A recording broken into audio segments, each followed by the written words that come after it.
Okay, hello everyone and welcome back to my channel. My name is Rosie. I'm the creator of the Craft Academy as well as the calligrapher behind Wandercrafter. I'm here in Vancouver for a leadership mastermind and I have something really, really special for you today. And her name is Jacent from Jacent's Gems.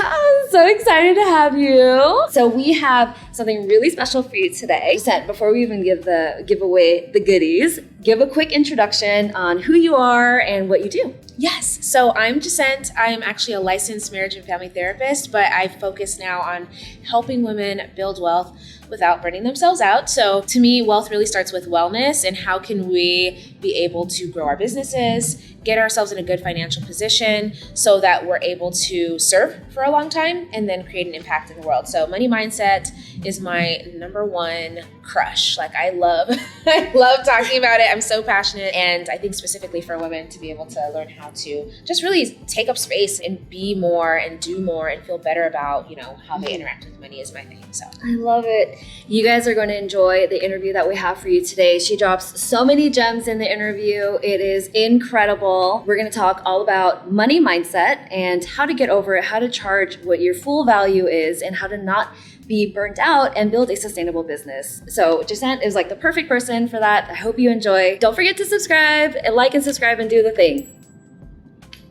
I love it. So it's now 10 p.m. The night before we're supposed to leave, but we really wanted to put some content together for you because we knew that us together would create so much value to you guys. So this is our gift to you. My kind of go-to tagline is wealth starts with wellness. So how can you be able to create that financially free life you desire, but in a way that you're making it sustainable and your health is one of the priorities in that wealth building journey. So you don't have to make a lot of money and then use all that money to get healthy again. Yeah, because we don't want counterintuitive. Yeah, we want to build that into the process. So yeah. I use my psychology background essentially to help women be able to transform their money mindset and manage, save, pay down debt, invest, create like a plan to actually execute when it comes to their money, and be able to then, right after they check all their boxes, taking care of themselves, have a greater impact in the world because then they can use money as a resource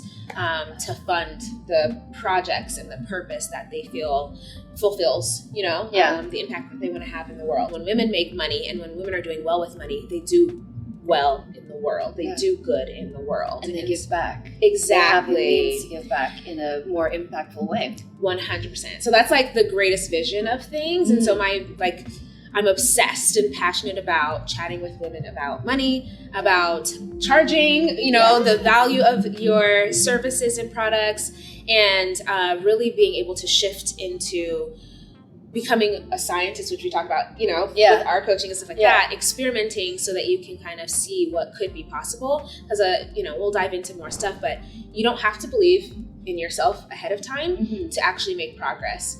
Oh, I love that. Yes, we're definitely going to dive into that. Yeah, it's going to be fun. So the reason why I wanted Jacent to come on here, not only because she is a money mindset master, but I just thought that her story and her ability to coach people and teach people how to build a better, stronger, more wealthy money mindset makes a huge impact for all entrepreneurs everywhere in every industry. So that's something that we're going to be diving into. So I'll give you some of the commonly asked questions in our coaching program that specifically pertains to money mindset, charging more, and really just charging your full value. Yeah. So one of the most common things is people undercharging for their services. Oftentimes it's because they don't believe in themselves. They believe that it's just because I do it, it's very easy for me. I shouldn't be charging something, charging my full value because it's so easy for me. Like I can write something out really quick and charge $1 for it, when you should be charging $50, to really create that financial freedom. So talk to me about some of the mindset issues that you would have to overcome to make you feel more comfortable charging $50 for one written thing. There's layers here. So money mindset, right? If we just break it down so that we all have a context of things, is your mindset is how you see and interact with something. And then we're talking about money. So it's how do you see and interact with money? And that comes down to what you learned growing up. What did people say overtly to you and around you, but also what covert messages did you receive when they went to the mailbox and picked up bills, or the faces that people made, or the nuances of what you learned culturally and community and in school. And so we create this money mindset from all of our experiences, right? Usually growing up. What we don't do, which we do in every other area of our life, is upgrade. So we're no longer wearing the same shoes we wore in 10th grade. Sure. We no longer have the same phone from 2 years ago, probably. You know what I mean? So we have this way of upgrading and updating a lot of the things in our life to match where we are today and what we have to do in order to shift and evolve and make sure that we're building a profitable business that can then, turn into one that we can grow and scale and be able to have an impact in the world and really be able to take care of ourselves in the process, right? Making it sustainable long term and not burning ourselves out is why we have to charge the worth of the value of the products and services. Now, when we're saying, well, we don't believe in ourselves, we're not worth it, or it's not worth it, right? Now we're wrapping up our own identity into the service or product that we create. Yeah. All of us could probably value our self-worth more, if I'm being honest. Right? Yeah. So if we're looking at like our nieces or nephews, our children, we never look at one baby that's born and like, oh, that's a $9 an hour baby. And then this is a $9,000 an hour baby. We don't associate anything outside of that baby's presence and liveliness as dedication or validation of worth or something like that. So there's personal development that has to occur. Right? Which we were talking about it earlier. Like this is something we all have to constantly work at. So it's like, no, this isn't to pinpoint someone and be like, you need to do this work. It's like, we all could be doing this work together, right? So there's the personal work that we could be doing to help us separate our worth from what we do, for one, and always constantly remind ourselves of our value and our worth intrinsically, because we come into the world and we're priceless. There is no way that someone could pay your worth. That's why you can't charge it. But your products and services, they have a value, they have a worth. There is a formula, a way of being able to calculate profitability so that the business is sustainable and can continue to run without the business in a certain amount of time no longer being operational because we haven't been charging the value. Now, I'm assuming your students know your story, and everyone who, follows you on YouTube is like, yeah, you started out and you didn't calculate things maybe in the way that you best could have, and it's part of the process. I'm a therapist by trade. Honey, we didn't learn about how to run a business in school, Yeah. I probably had a hobby therapy practice for a certain amount of time because I wasn't charging what was appropriate and necessary in order to serve at a high level for my clients. And so just because it comes easy to you, someone is contracting you or they want to have your service because you're solving a problem for them. And the value for them is worthwhile. So we don't have to charge based on what we think we would pay or what we think is easy or whatever. It's more so, what is the value of this thing for the consumer and what return are they going to get and whatnot? And then it's not about belief. It's not about you. You know what I mean? Our businesses are not about us. Our businesses are about the people we serve, making sure we can solve a problem for them and for them to have whatever transformation or experience comes out of that. And when we think about it that way, and I can say this out loud, but again, these are things that I am constantly working on because I get bogged down and kind of on a hamster wheel thinking, oh my God, it's about me, posting the content. And when I get on calls or to enroll students or whatever, I'm like, oh my gosh, my services are, expensive or whatever. And it's like, no, people are buying AirPods. How much are they going to get their lashes done? How much are they investing, with Amazon or how much are they spending in different places that accumulate to the same or more than they would be investing with you, and being able to say it doesn't have to be about you believing yourself. Do an experiment. Just throw out your new price and see how it lands in the market and see and then go from there. Yeah. You know what I mean? So it doesn't have to be all of a sudden you have to be this confident, I have it all together. And no, just play around. You don't come out of the womb knowing exactly what to charge. No. You don't learn this in pharmacy school either. So it's so important for you to start at a certain price, and ideally it's at market price, which we talk about in the Craft Academy. You start at that market price, and then as you get more experience, you start to charge more and more and more, and that's what we call the pricing muscle, because you're always flexing it, you're always trying to work it out. Whenever you get comfortable with charging a certain amount, it's time to that flex that pricing muscle, because we're trying to get strong here, try to create some financial wealth. So that is one thing that you continue to work on. And it's a reflection in the clients you are working with. Mm-hmm. So when you are, sometimes our coaches talk about it and things like that, right? Like the level of investment someone makes oftentimes directly correlates to their level of investment that they are going to put into whatever it is, and the level of satisfaction that they get out of it. So people who pay more typically are more satisfied and more invested in whatever it is that they paid for. Absolutely. So, it's going to be a reflection in who you work with that's going to change, because as your price increases, your clients are going to evolve and be better clients. That's the best way. And you want those better clients. Yeah, you're gonna be better clients. That's the best way to put it, right? Like, honestly, like in all transparency, people who pay, less usually are going to complain more, want more specialized like treatment, have poor boundaries. Like, right. I'm just gonna make it very plain. Yeah, we talk about this all the time, and it's one of the most common complaints in the coaching program, I feel like, is people who are working with clients who, are paying a really low price compared to what market value is. They start to work with this person, and then that person is asking for more and more and more because they don't value what you're giving them, right? And those are the clients that we're trying to avoid, because we want the luxury, higher paying clients that really respect the work and value what we're actually giving them, versus charging a dime, an arm and a leg for I don't even know what I'm trying to say.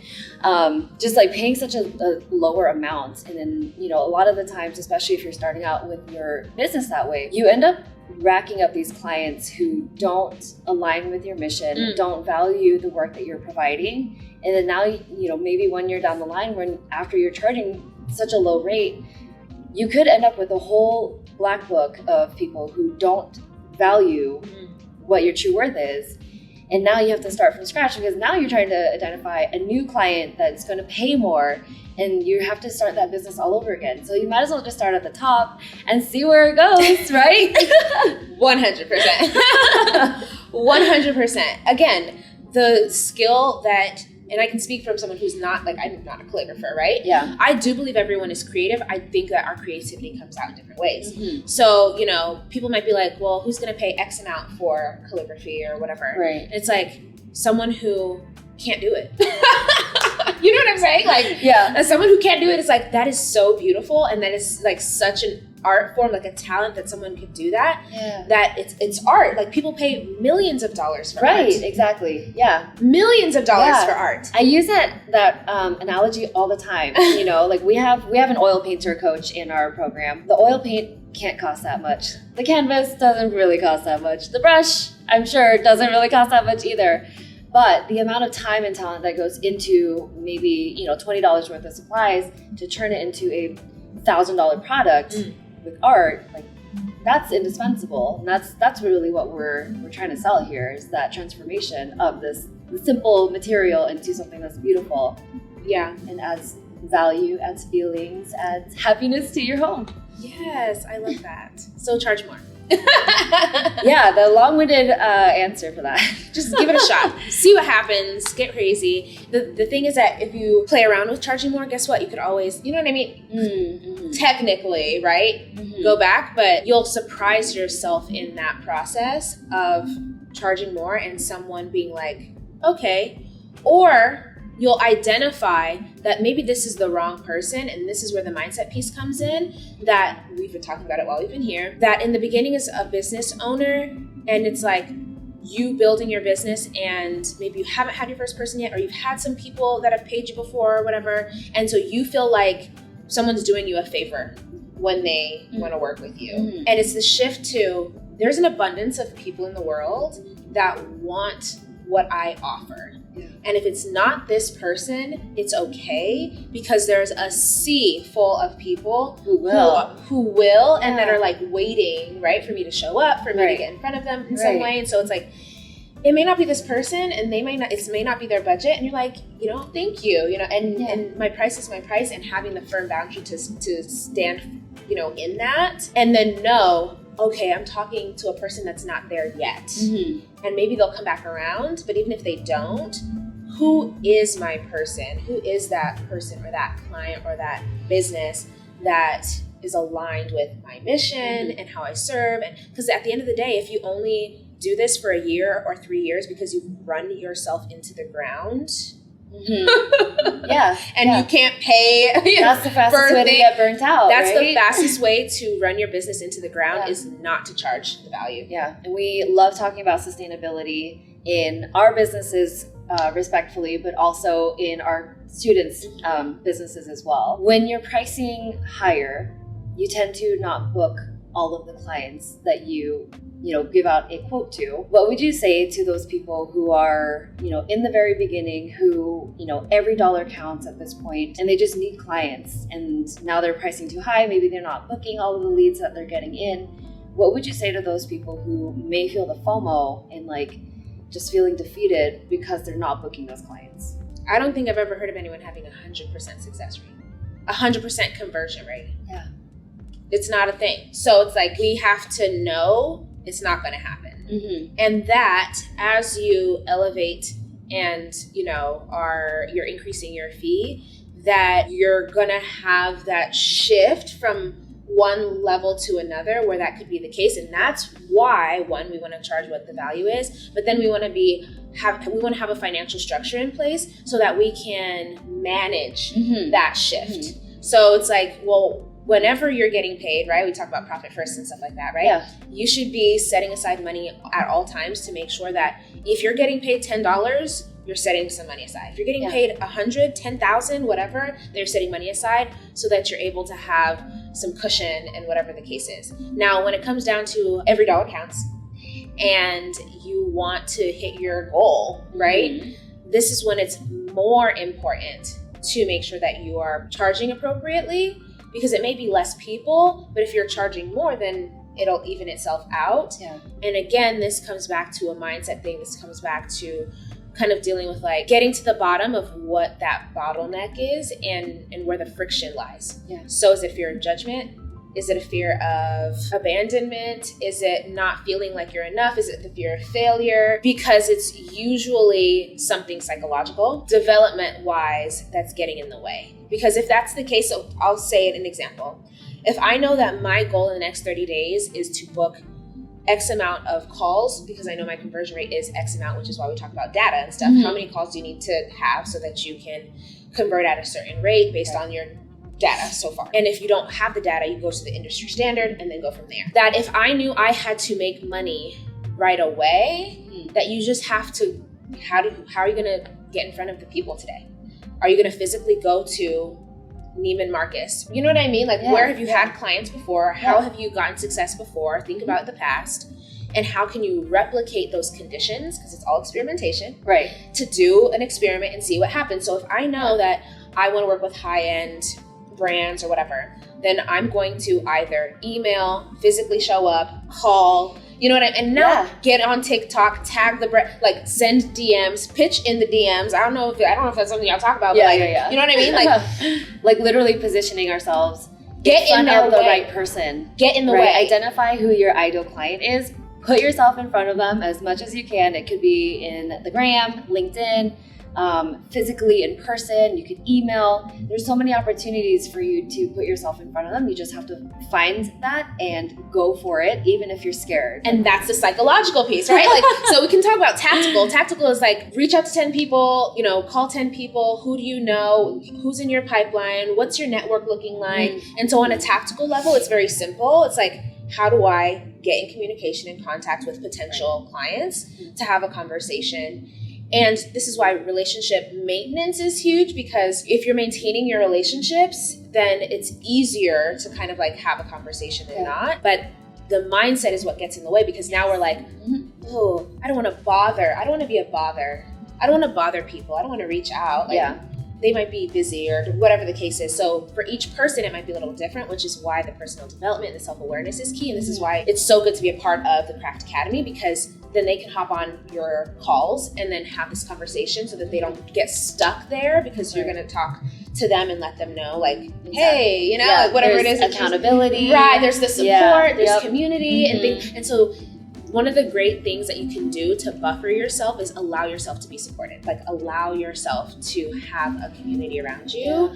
And then again, like I said, just do an experiment and see what happens and really let yourself, I think someone did like a rejection challenge, right? So I think, gosh, maybe it's for me, like fear of rejection, right? Like I'm going to reach out and then they're going to say no, or they're going to like ghost me, or no one's going to reply or whatever. It's like, how quickly can I get through the no's? How quickly can I get through the rejection? Because the faster I get through that, there's going to be a yes somewhere. There has to be a yes somewhere. And that's what we're working toward. I think there's a saying that goes, people who are successful, this is me paraphrasing, are just able to go from failure to failure without losing enthusiasm. Ooh, I like that. So it's like we fail and we're discouraged and we're like, oh my gosh, I'm never going to recover. And I'm like, this is really me in real life. I know. But it's like, in order to, the people that are successful, quote unquote, in whatever the realm is, they fail and they're like, what did I learn? All right, let's get back to it. And then they fail again. They're like, what did I learn? Okay, tomorrow I'm going to get back to it. So it's like, how can you get through the failure as quickly as possible? Because that's where you're going to learn and grow. And there's going to be a lot of failures. Oh, baby. So many failures, so many mistakes. But less if they're in the Craft Academy. You know what I'm saying? Like, this is what, that's why we're here in person. Like, we could try to figure it out on our own, but for how long reason, and like, for how many more years should we keep making those mistakes? There are two types of people, and this is why, right? This is why you charge appropriately. There are people who will, when they go to Disneyland, stand in the regular line, which is cool. Stand in the regular line, do you? But there's another line that's typically empty and quicker if there are people in it. And there are people who are always going to go to that line that's faster, and they will pay to have the express pass. And anyone who's going to pay you in your business wants the express pass. You can trade time for money or money for time. And so the people that are going to pay the higher, you know what I mean, the high ticket, the premium value, they understand how to use money as a resource to help them pay to fast track a solution. They want to make sure their event is the most luxurious experience someone has gone through or whatever. And they know that having, you know, somebody that's here for a live event to personalize something, whatever the case is going to elevate that experience. So they're willing to pay to have the experience elevated because you're there. And so I think that I love the analogy that you had with the Disneyland thing of like buying the fast pass and getting past that line, enjoying the ride much faster. And going on it multiple times. And multiple times. Yes. And so that's why they'll have you come back. So if a brand, if you work with a brand and if it was a great experience, guess who's going to be calling you the next time? They have something that they want to really, you know what I mean? Like, that's what we have to think is, instead of our mindset, because our mindset is coming from our stuff that we need to work through. The mindset of the person who is a high premium value spender is usually who we're evolving into, because we like luxurious things too. But, they have a different way of seeing things. They like nice stuff. So they're going to hire you. And as long as they have a great experience, they're going to be like, oh, we need to have them back. We need to do this again and again and again. And so that's where I think that the shift has to occur. Stop thinking about what you would pay. Think about what they would pay. And what's the cost of them not having you in the store. I love that. I want to share a story, and this actually just happened today, like in between our meetings, and I checked it on Facebook. So I had a student who is in San Francisco, so the cost of living is pretty high, really high-end brands that she's been working with. She worked with a particular company that was pretty high-end, and she worked for, I think, $150 per hour, with like the 4-hour minimum that we teach. And around Christmas time, they reached out to her again, but she had increased her hourly rate to $175, I think even $200 at that point.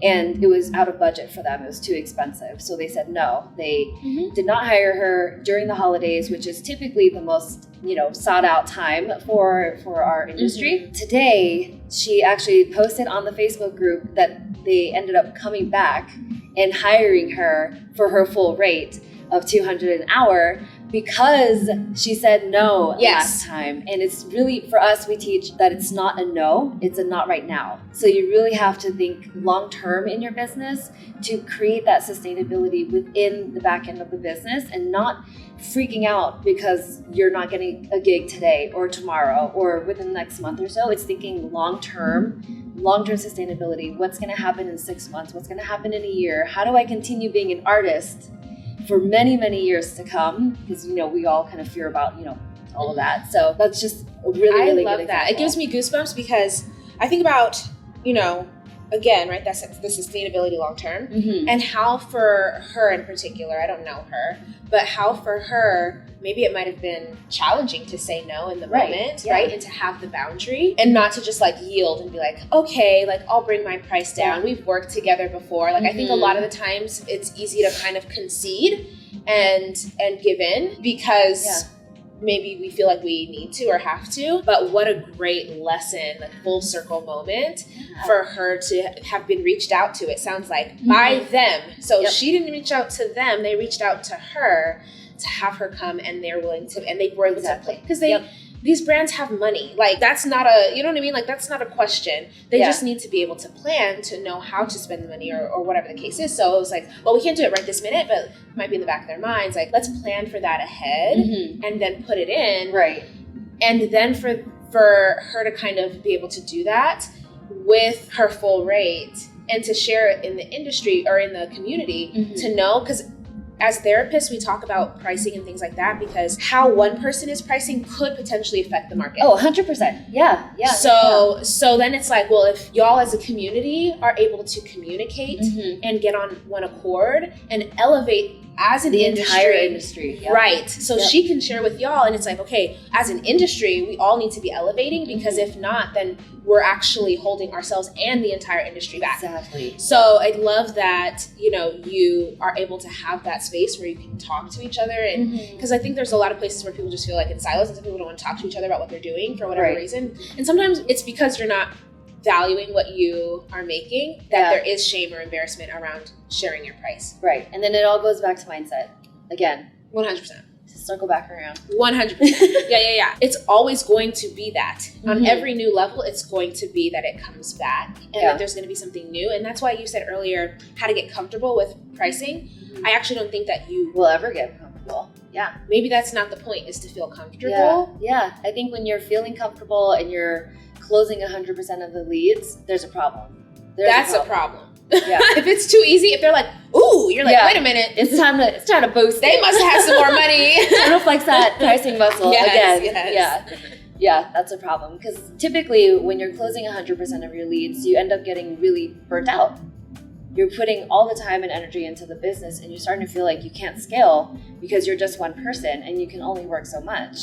Right? So like now that's the time to increase your rate and increase it and increase it some more, so that now maybe you're making some passive income. Less is more. Yeah. So for you, just kind of in retrospect, because you've done this yourself, I'm sure your students get to hear about it, right? And anyone who knows your story knows how you've, come a long way when it comes to this piece. Yeah. What would you say helped you to face the fear? You know what I mean? Like helped you to actually like take the step. Did you feel like you were ready to increase your price? Did you feel like, okay, I'm confident, like I got this 100%, or did you jump in?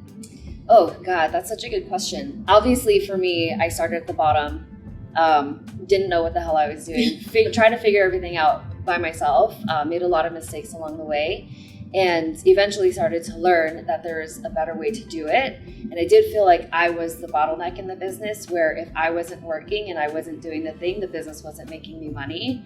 And then because I was pricing so low, I was running myself into the ground while making pretty much zero profitability, but also working so much. Like I think I was making just a couple $100s a month, but I was working like full time on the business, trying to grow this thing because I was pricing it so incorrectly. So I learned it the hard way, and I still remember those lessons to this day, which is lessons that I teach in the Craft Academy so that they don't make the same mistakes. But I think the point for me when I started to increase my rates pretty dramatically was when I went viral on TikTok. I started getting in front of a lot of brands, and I was working 2 events a day sometimes. I think I was doing like 5 to 6 events per week. and still charging like $150 per hour. And I was like, something's got to change because my wrist is hurting, my back is hurting. I had no time. I wasn't eating really well because I was spending so much time getting ready and driving, and I was surviving off of Cliff Bars for like 2 months. And I was like, okay, well, that was a horrible experience. I got really burnt out, even from calligraphy, because it still happens. And from there, I was like, you know what? If I start to feel that uncomfortability or even just a little bit of resentment in my art, it's time to increase the rate. So now I have this like physical check-in to keep myself in check there. I love that.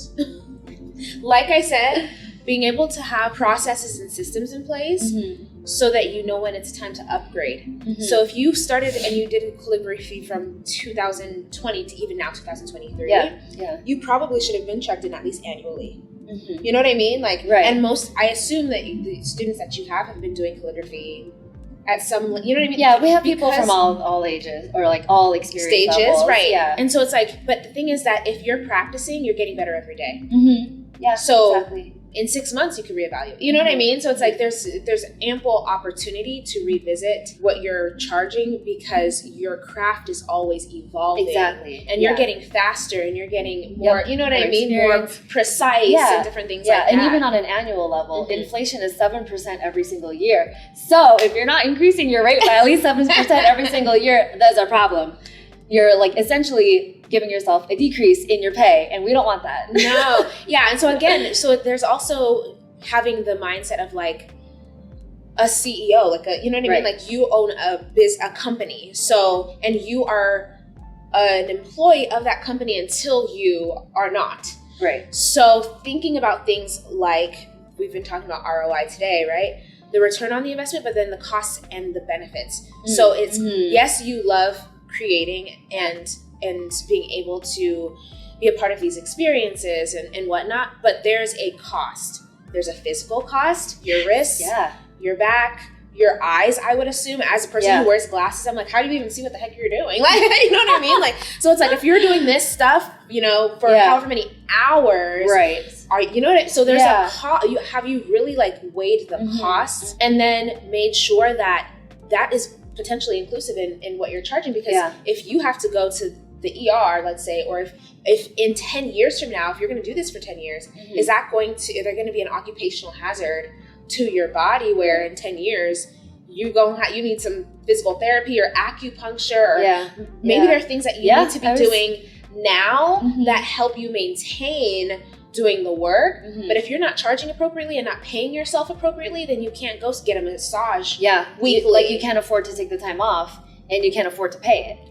So it's a double pains. Right? And so it's all of those things we're not taking into consideration. You said driving, like eating, like different things like that, that you have to take into consideration when you're thinking about your fee, because we're thinking $150 an hour, and it's like, no, it's actually not just $150 for the hour, because you're spending an hour before getting ready. You're spending driving, 30 minutes after packing. You have to, you know what I mean? So there's like all of this stuff that comes into it. So it's less about the hour and more about like what comes along with this and does it make sense? And then being able to say, okay, well, how often do I revisit it? And having that upgrade and like, it's time to increase the fee, okay? And there's no limit. Like, you know what I mean? Like maybe it'll be someone in your community, right? That at some point will get paid $1 million to do some kind of, like, I wouldn't be surprised. And you know what's awesome too is like with the community, because we're so tight knit and we communicate pretty much all of the pricing stuff, we're very clear with each other. There's no gatekeeping at all. Some of my students are charging more than me, which like to me, that's so freaking cool. Cause like I'm pushing them, they're pushing me, and I'm like, okay, if they're charging $225, maybe I should charge $225 or go to $250, you know, because like we're constantly trying to flex our pricing muscles, pushing the industry and making each other better. Who knows? Maybe someone's charging $300 at this point. Listen, you know? Someone could charge $1,000. No, seriously, and someone would pay it. Why? Because one, people who pay premium, they have a different mindset about how they spend.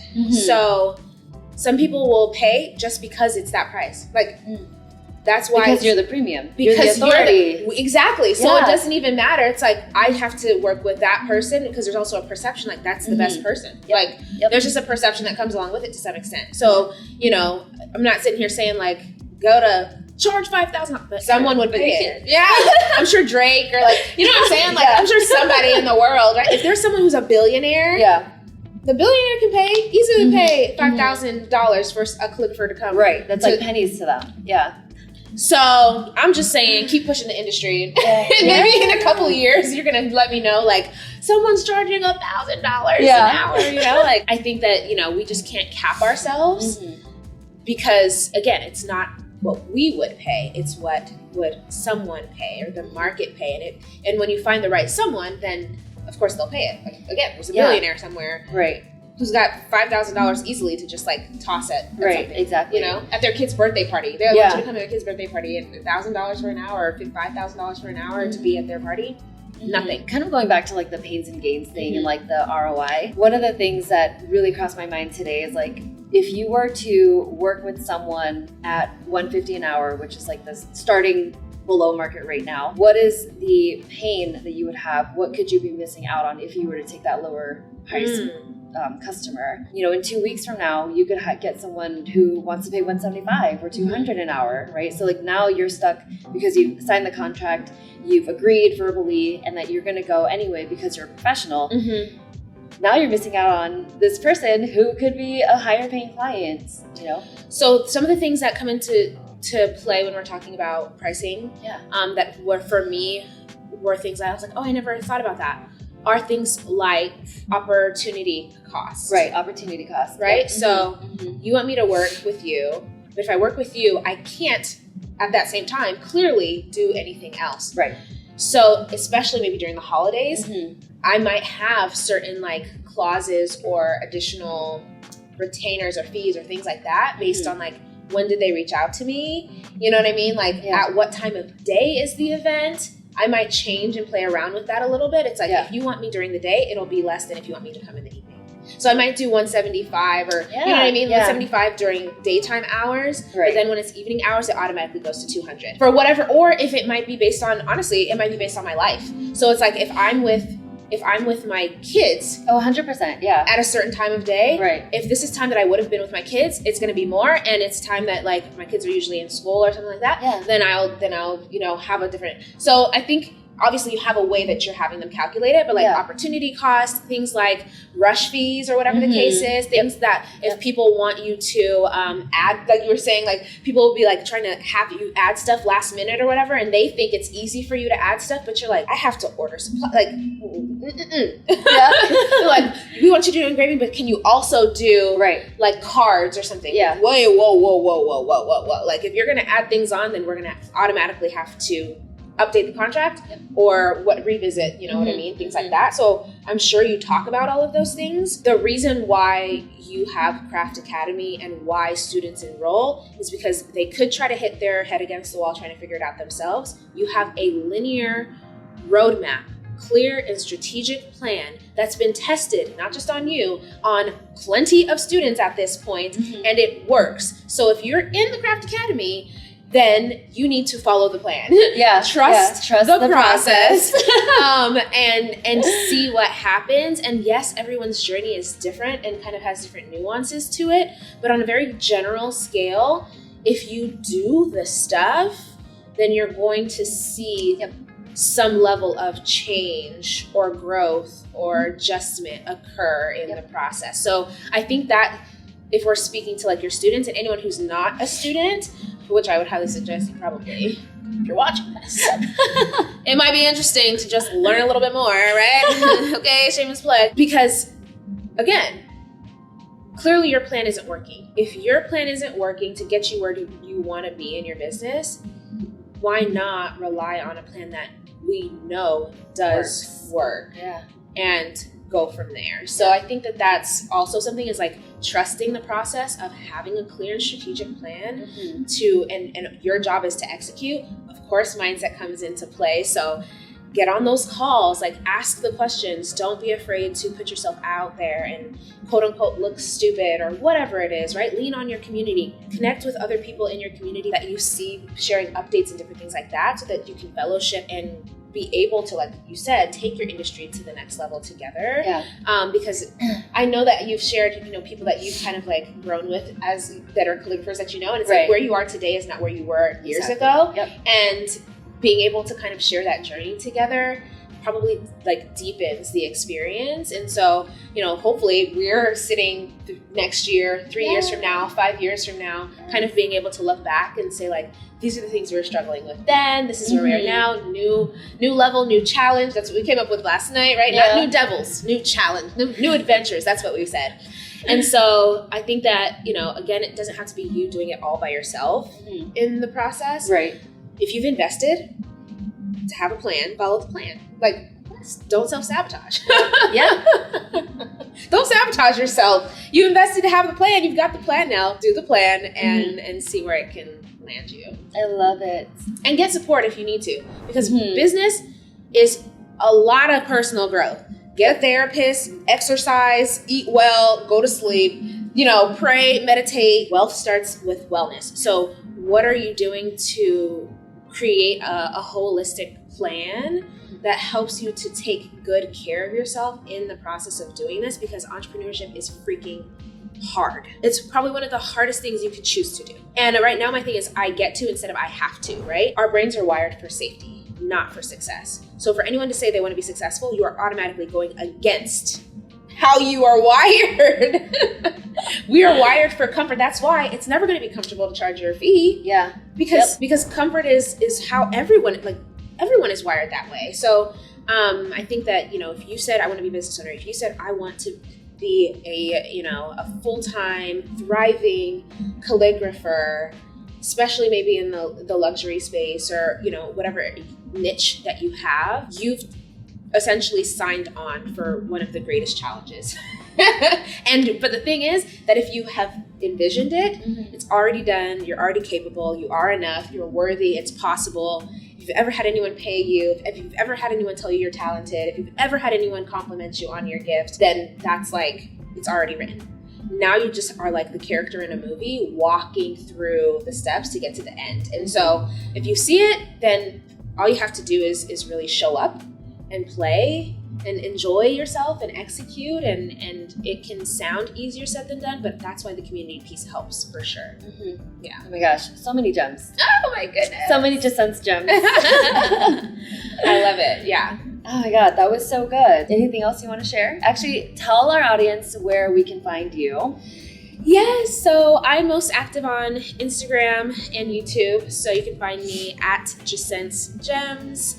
JACENTSGEMS. Say hi when you come to my internet real estate, okay? Don't show up to people's houses and just lurk and learn, but also say hi if I don't say hi to you first, just because I love to just have these conversations. Let me know that you listened to this or watched this, because I would love to just cheer you on. And I just want to see women winning. I just want to see women doing well, building wealth, having financial freedom, and able to live the life that they desire on their terms, because they have this flexibility and this money thing kind of taken care of to some extent, even though there's always going to be growth.